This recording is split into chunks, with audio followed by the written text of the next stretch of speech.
mpifaliana indray no hitsidiananao sy ny tokantranonao manaraka an'izao fizarana zay atao izao miresaky tsika terinandro timony amin'ny hoe iza moa ianao zava-dehibe ny afantaranao an'izany ary raha nanaraka n'ilay fampianarana omaly ianao a ditanao fa taka nyreny hoe tsy nitaperina mihitsy ilay izy satria ilaina ny anarahanao azy ny olona antsoina hoe zanak'Andriamanitra zany a dia tsy lay manateraka araka ny nofo azy no mahazanak'Andriamanitra azy fitoro filazantsara fa tsy izay kory ny mahatonga ny zanako ateraka hoe zanak'Andriamanitra izy fa izy koa dia mila ateraka indray fa raha tsy ateraka indray ianareo ho Jesosy Kristy dia tsy mahazo mandova ny fanjakan'Andriamanitra ny zanaky ny firenena no afaka mitoetra eto amin'ny firenena ny zanak'Andriamanitra ihany no afaka manana toerana any an-danitra ninona zavatra taony ity ambonin'ny tany ninona zavatra vita ny ray aman-dreny sy ny razambeany na tsara io ohatry ninona dia tsy izay ny mampandova azy ny fanjakan'Andriamanitra fa izy nanaiky nateraka indray nandray le fahateram-baovao atolotr'Andriamanitra ao amin'ny Jesosy Kristy ary ny fanahy masina no ny ran'Andriamanitra mba hatanteraka n'izany ao aminy mety be dia be mifantapetraka aminao hoe ahoana moa ny hatanteraka an'izany hoe Jesosy Kristy hoe ny rivotra mitsoka amin'izay tiany tsy fantatra ao zay aviny zay alehany fa renao ny feoany dia tahaka izany koa ny olona zay ateraky ny fanahy ampinoana no andraisana zany fahateram-baovao zany ary zay le tenin'Andriamanitra hoe minoany Jesosy tompo dia vonjeny ianao sy ny ankohonanao finoana ny mahavonjy araka ny nambara hoe Andriamanitra tiantsika dia nomeny ny zanan'ilay tokana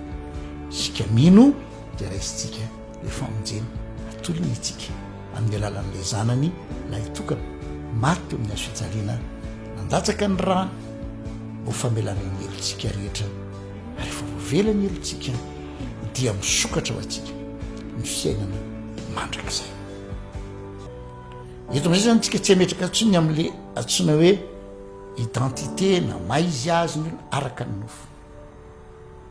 fa iresaka aminao mivantana amin'izay azo ao rahalahy sy anabavy iza mo ianao dia tena ianao hoe zanak'Andriamanitra zay zany valiny akapobeny fandroantsika dia resaky ny amin'ny hoe ahoana tokoa no mahay ianao anao io ianao io ve le mahay ianao anao ara-nofo ihany no akisakato amin'le mahay ianao anao ara-panahy tsy izay le izy Paoly apôstôly dia nilaza mazava voaombo miaraka amin'ny Jesosy Kristy teo amin'ny hazo fijaliana ary tsy izao intsony no velona raha iteny zany hoe za ten'Andriamanitra manambara mazava tsy velona ntsony izy le tena iza tsy velona iny raha nandray ny famonjena dia ny tenin'Andriamanitra no manambara fa tsy izao intsony no velona izy tsy milaza hoe tsy izao intsony no tokony ho velona fa milaza zavatra efa maro toerana izy tsy azo ovaina tsy za intsony no velona izy fetra ny velona atao anatiko Kristino velona atao anatiko ary zay velomako ao amin'ny nofo dia velomako amin'ny finoana an'ilay tia ka efa nanolotra ny ainy hamonjana ahoana moa zany amin'ny mahataranaky Adama atsika nateraka araka ny nofo dia nandova ototsika ary zay mahatonga atsika antsoina hoe mpanota amin'ny manateraka ara-panahy atsika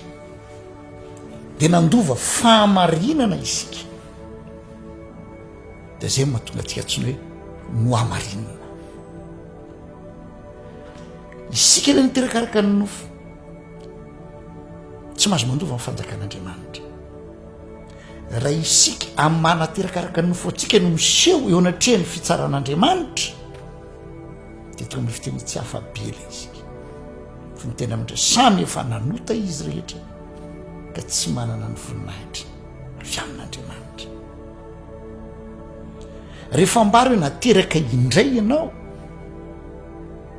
tsy misy olona anankiroa ao anatinao ao anatinao a raha nyteniranao tsy manana double identité eo anatrehan'andriamanitra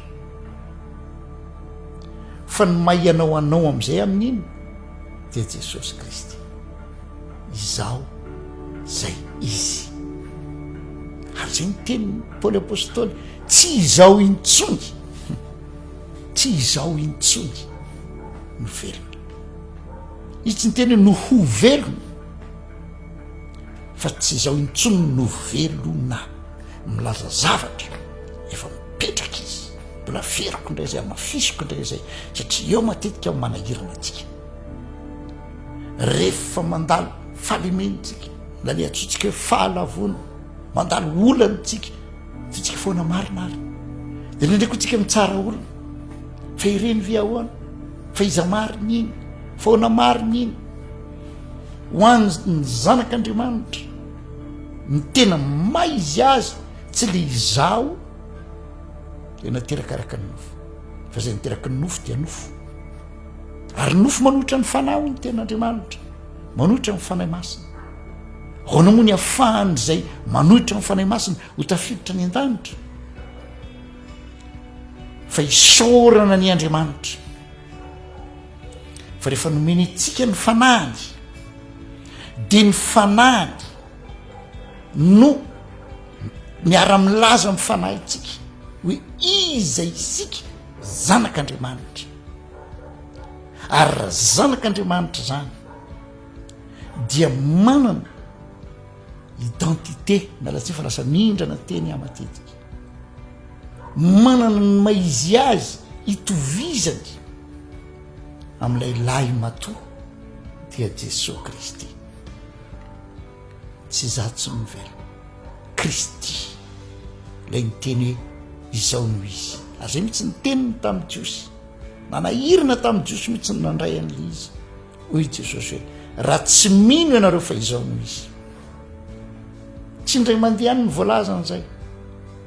ao anatin'ny Jaona 4 dia indro izy no niteny an'izay mbola niteniko izy mbola tsy ary Abrahama izy dia fa izy ah taka ny manambary tsisy ady hevitra fa zay tsy manana ny maizao ah ao aminy dia tsy anina fiainana mandrakizay zay misy nambarany tamin'ny ho fatiny amin'ny fahotanareo nareo raha tsy mino rehefa izao izy navarina tamin'ireo olona tonga hisambotra ny Jesosy iza ny tediavinareo izy mantsendreo olona hisambotra dia namaly ireo Jesosy avy any Nazareta vo nanonona n'lay tena maizy azy Jesosy ny anjera ireo olona hisambotra fa tsy nety tonga saina dia noko ve dia mbola tsy eto tonga saina eny fa Jesosy no izy ary ho fatiny amin'ny fahotanao ianao ho very ianao raha tsy ny maizy azy no velona ao aminao zay le Kristy no velona ato anatiko tsy le izaho intsony fa le izao zay izy no velona ato anatiko Kristy amin'izay zany no maizy azy ny mpino ary tsy mipino nanoratena izahay re olona atsovy hoe kristianina zay mahatonga zay tsy tory anaran'olona anaram-piangonana na titatra tsy ny tenanay ny torinay ho Paoly apôstôly fa Kristy Jesosy tompo manatanteraka ny asa fitoriana ny filazantsara ny filazantsara raha ny tena izy tsy dia fahalalana ihany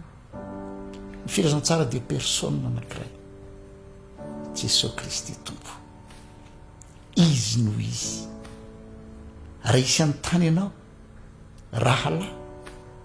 ranabavy ianao rehefa nandray ny Jesosy Kristy ho tompo sy mpamonjy ny tenanao manokana. Izy ianao de teneny izy hoe izao zay izy no velona atao anatika. Velona amin'ny alalany a, voavonjy amin'ny alalany a, voatahiry amin'ny alalany a, mpandova amin'ny alalany a, mahery amin'ny alalany a, na maty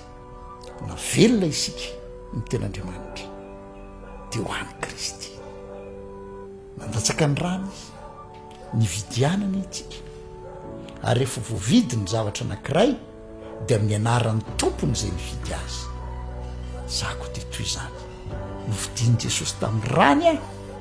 tsy tompony tenako a, ary ny identitéako ara-panahy